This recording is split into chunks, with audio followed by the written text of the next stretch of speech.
This is Democracy Now!, democracynow.org, The War and Peace Report. I'm Amy Goodman. We begin today's show in Yemen, where the U.S.-backed Saudi-led war and naval blockade has sparked a cholera epidemic that's become the largest and fastest-spreading outbreak of the disease in modern world history. There are expected to be 1 million cases of cholera in Yemen by the end of the year, with at least 600,000 children likely to be affected. This is UNICEF's Middle East Regional Director, Geert Kapelaar.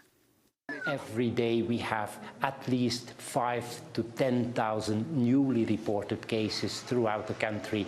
That's unprecedented. That requires also an unprecedented, massive response from the authorities here, but also from the international community. The ongoing U.S.-backed Saudi-led bombing campaign has killed more than 10,000 civilians, sparked the cholera epidemic by destroying Yemen's health, water, and sanitation systems, and exacerbated a famine that's left 7 million on the brink of starvation. The Saudi naval blockade has prevented food and medicine from reaching Yemeni civilians. Saudi Arabia launched its offensive in 2015 to target Houthi rebels, currently allied with longtime former leader Ali Abdullah Saleh. The U.S. has been a major backer of the Saudi-led war. Earlier this year, the Senate voted 53 to 47 to approve the sale of $500 million in precision-guided munitions to Saudi Arabia. The vote came just weeks after President Trump traveled to Saudi Arabia in his first foreign trip abroad as president. But in Washington, opposition to the U.S. support for the Saudi-led war is growing.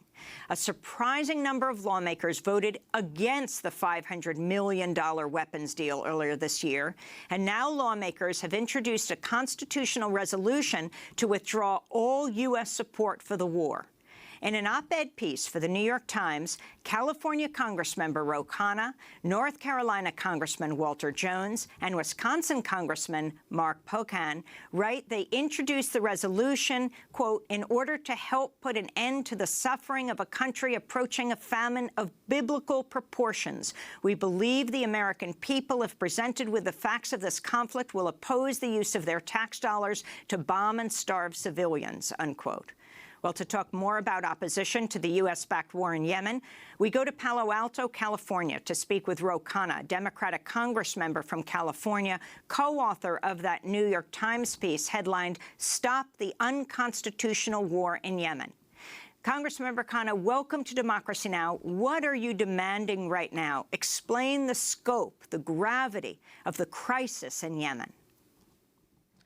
Well, thank you for calling attention to this issue, because it needs far more attention in the media. As you mentioned, there is a humanitarian crisis in Yemen. There is an outbreak of cholera of unprecedented numbers, almost 1 million people who are going to be affected, a famine of nearly 7 million. Yemenis citizens aren't getting basic food, they aren't getting sanitation, and it's because of the Saudi campaign. And unfortunately, we have been aiding Saudi Arabia. We have been refueling Saudi planes. We've been assisting Saudi Arabia with targeting, and none of this has been approved by the United States Congress. So we invoked the War Powers Resolution, which says very simply, Congress needs to vote on our actions in Yemen, and we hope both Republicans and Democrats will vote to stop our assistance to Saudi Arabia in a campaign that has violated human rights. What exactly would that mean? Stopping arms sales to Saudi Arabia? Very clearly that we should not be in any way refueling Saudi planes. If we stop refueling these Saudi planes, it would make it much harder for Saudi Arabia to bomb civilians in Yemen. It means we should stop coordinating with Saudi Arabia in targeting any civilians. Now, I asked Secretary Mattis on the House Armed Services Committee whether we were still doing these things, and he said that we are not. But up till recent reports, there was activity of our refueling or our assisting in targeting, and we want to make it very, very clear going forward that this should not continue, and that's what this resolution would do. Earlier this month, the UN report said 683 children in Yemen were killed or injured by the Saudi-led coalition in 2016. Amnesty International and other rights groups criticized the UN report for underplaying the role of the Saudi-led coalition in human rights violations in Yemen, while Saudi Arabia rejected the findings as inaccurate and misleading. This is Saudi Arabia's ambassador to the UN, Abdullah Al-Mouallimi. We exercise the maximum degree of care and precaution to avoid civilian harm. The regrettable effects of this conflict are a direct result of the Houthi and forces loyal to former President Saleh use of immoral and illegal actions that put the civilian population at risk, including using children as human shields, and their continued grave violations in this regard with impunity and no accountability. These heinous acts by the Houthis and their allies are committed to advance their goals and objectives in complete disregard to the sanctity of human life. The Kingdom of Saudi Arabia and the coalition reaffirm that we are taking important measures to protect civilians during all military operations, to end the suffering of the Yemeni people and minimize humanitarian cost. That's the Saudi ambassador to the United Nations. Your response to this, Congressman Khanna? Well, it's propaganda, and every human rights group that has looked at this knows that the Saudis have been indiscriminate in some of the bombing of civilians.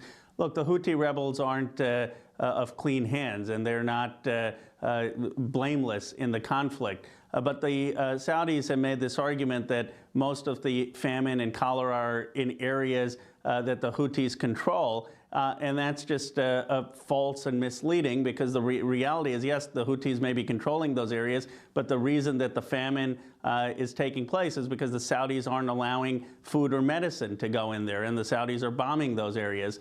So what we're saying is the United States, one, has no stake in helping Saudi Arabia get another regime in. It's a proxy war there with Iran. And what we need is a diplomatic solution and humanitarian assistance, and we certainly shouldn't be picking sides and aiding Saudi Arabia in their bombings. I want to ask you about the extent of U.S. military involvement in the war in Yemen. This is the former deputy director of the CIA, Michael Morell, speaking on the Charlie Rose Show last month.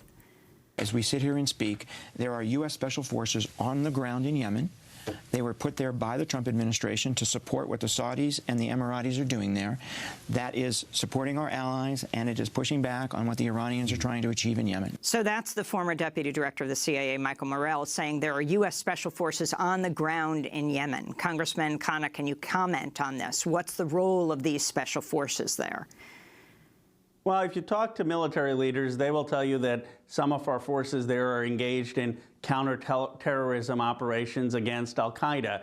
And that's why our resolution makes it very clear. The resolution does nothing to restrict any potential counterterrorism operations against al-Qaeda. But what it says is we can't have any of our military forces or special forces coordinating with Saudi Arabia in a civil war to try to overthrow the Houthis rebels. And Saudi Arabia is actually aligned with al-Qaeda in this. What we see here is the United States taking Saudi's side as a counter to Iran. This type of balance of power calculations have gotten us in trouble in the past. And my perspective and some of my colleagues is our first principle should be do no harm, to have greater restraint in our foreign policy, not to try to pick winners and losers or side with one foreign power over another, where we've had a history of actually doing more harm in the Middle East and in the greater world. Congressman Khanna, your New York Times op-ed headline is "Stop the Unconstitutional War in Yemen" begins, imagine the entire population of Washington state, 7.3 million people, were on the brink of starvation, with the port city of Seattle under a naval and aerial blockade, leaving it unable to receive and distribute countless tons of food and aid that sit waiting offshore. You go on to say this nightmare scenario is akin to the obscene reality occurring in the Middle East's poorest country, Yemen, at the hands of the region's richest, Saudi Arabia, with unyielding United States military support that Congress has not authorized and that therefore violates the Constitution. President Trump's first foreign trip anywhere abroad was to Saudi Arabia. Of course, that followed President Obama, who went there a number of times, I think 4 times. Can you talk about this relationship? One of the closest allies of the United States is Saudi Arabia. Well, we need to reorient this relationship, and Senator Bernie Sanders gave a speech recently talking about that. And the question is, do human rights matter? Are we going to stand up for basic human rights and basic values? And in the past, the United States has, in this area, taken a view that let's just balance Iran, and it doesn't matter what Saudi Arabia is doing. If they're opposed to Iran, we should be for them. But this has led to, of course, a humanitarian crisis in Yemen.